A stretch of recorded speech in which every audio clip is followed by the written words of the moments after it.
According to U.S. Census data analyzed by Black demographics in 2023, half of African Americans had never been married. Not divorced, not separated, never married. But you see a Black Gen X man unlock his apartment after work, put his keys in the same bowl, turn the thermostat to the number he likes, and eat dinner at the counter with the TV low in the background. And people rush to explain him. They say he must be lonely. They say he must be hard to love. They say something in his life must have failed. But here is the part most people miss. For a lot of Black Gen X men who live alone, that front door is not proof of loss. It is proof that for the first time in a long time, nobody else is standing between them and peace. Over the next 8 minutes, you will understand why his quiet house is not always a warning sign, why family can love him and still misunderstand him, and why the chair he refuses to move might tell you more than his relationship history ever could. And if this already made you think of somebody, do one small thing. Do not text him, "You good," like you were checking a box. Text him something real. Ask him what he cooked this week. Because the real question is not why he lives alone. The real question is what he finally stopped carrying when he closed that door. You were not always like this. There was a time you were the boy who slept on the top bunk, waited for the bathroom, and learned which floorboard made noise at night. You were the one who shared a room, shared a plate, shared the TV, shared the couch, shared the air. You knew how to be easy. You knew how to not ask for too much. You knew how to make yourself smaller when the house was already full. Maybe your mother had the schedule in her hand before you even woke up. Maybe your aunt was staying just for a little while, and then her bag stayed by the wall for months. Maybe a cousin slept in the living room and nobody explained it because kids were not supposed to ask adult questions. So you learned the skill nobody calls a skill. You learned how to disappear while still being present. You took the long walk home because nobody could interrupt you on the sidewalk. You sat in the bathroom longer than you needed because the lock gave you 5 clean minutes. You kept headphones on even when nothing was playing because it made people ask fewer questions. And then you grew up. You worked. You paid bills. You showed up for people. You became the man who could fix the sink, carry the table, drive across town, send the money, hold the emotion, and still be told you were not doing enough. And one day, you did not pick up the phone. And the world did not end. It got quieter. Psychologist Julian Water gave us the idea of locus of control. In simple words, it means the difference between feeling like life is being run from outside you and feeling like your own hand is finally on the wheel. That is what a quiet home can mean for this man. Not a sad little room. Not a punishment. A place where the remote, the lights, the music, the food, the morning, the silence, and the door finally answer to him. But if that is all it is, why do so many people still read his piece as a problem? You see him leave the cookout early. He hugged everybody, he ate, he laughed, he helped somebody carry a tray to the car, then he looked at the sky, checked his keys, and said, "I'm about to get out of here." You tell yourself he is pulling away, but actually he knows his limit before the room has to teach it to him. He is not rejecting the family, he is refusing to spend the rest of the night recovering from a good time. The price is that people may stop inviting him to the messy parts. They may think he only wants the easy version of them. And sometimes, when you leave early enough for long enough, nobody knows when you actually needed them to ask you to stay. You see his kitchen, one pan in the sink, the counter wiped down, a bottle of hot sauce exactly where he wants it. He makes food without asking who does not like onions, who is trying to eat light, who thinks the fish smells too strong. You tell yourself he is set in his ways. But actually he is tired of living by committee. A man who spent decades adjusting his voice, his schedule, his spending, his mood, and his appetite may start protecting the small decisions like they are big ones. The price is that compromise can begin to feel like theft. A simple suggestion can sound like control. Somebody moving the coffee mugs can hit the same nerve as somebody trying to move his whole life. You see his phone light up. He sees the name. His shoulders do not jump. He does not answer right away. He finishes rinsing the plate first. Maybe he calls back. Maybe he does not. You tell yourself he is cooled, but actually he is not letting every ring become an emergency anymore. He remembers being the person everybody could reach, everybody could ask, everybody could lean on, everybody could drain. Stop. Before we go further, everything you have heard so far is not a compliment in pretty packaging. These are real adaptations of his psyche. Some of them saved him, some of them still charge him interest.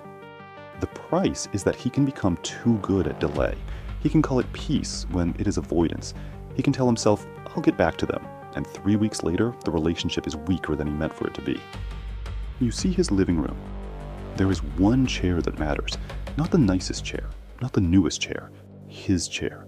The one with the shape of his body in it. The one nobody sits in unless they know better. You tell yourself he is being funny about furniture. But actually, that chair is a small border in a life where borders were crossed early and often. It says, this part of the room knows me. This part of the day belongs to me. The price is that comfort can become a locked position. He may know exactly what peace feels like in that chair, but forget what it feels like across from another person who is not trying to take anything from him. You see him date, but not merge. He will take her to dinner. He will bring flowers without making a speech about it. He will cook. He will listen. He will mean what he says. Then he will go home, to his own bed, and sleep like a man who knows the value of his keys. You tell yourself he is afraid of commitment. But actually, he is not afraid of love. He's afraid of being managed again. He's afraid of coming home and having his own life turned into a group project with criticism in every room. The price is that he may keep choosing peace over possibility. He may meet someone who does not want to control him and still treat closeness like a bill he already paid. So how do you tell the difference between a man protecting his peace and a man slowly disappearing behind it? But here is where it gets complicated. Some men live alone well. Some men live alone because they do not know how to let anybody see them without feeling exposed. Those two houses can look exactly the same from the street. Same clean porch, same car on the driveway, same music on inside, same man saying, "I'm good," when you ask him too fast. The difference is what happens after the door closes.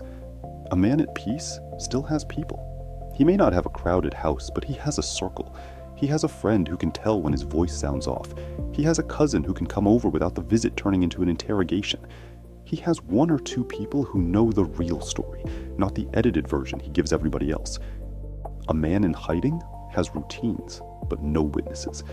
He can go to work, pay the bills, cook dinner, keep the yard clean, and still be emotionally missing for years. That is why the new definition matters. Isolation is when nobody can reach you. Solitude is when you can reach yourself. That is the line. Not marriage or no marriage, not house full or house empty, not Saturday night out or Saturday night in. The line is whether his quiet makes him more human or less reachable. And this is not only for Black Gen X men who live alone. It is for anyone who has ever been called distant when they were just tired. Anyone who finally got control of their own space and became scared to let another person step into it. Anyone who loves peace so much, they sometimes confuse it with safety. So no, do not make him defend the life he built. But also do not let him disappear inside it. Because the final truth is not about whether a man lives alone. It is about whether he is still letting love know where to find him. If you are watching this and wondering if something is wrong with you, hear me. You are not broken.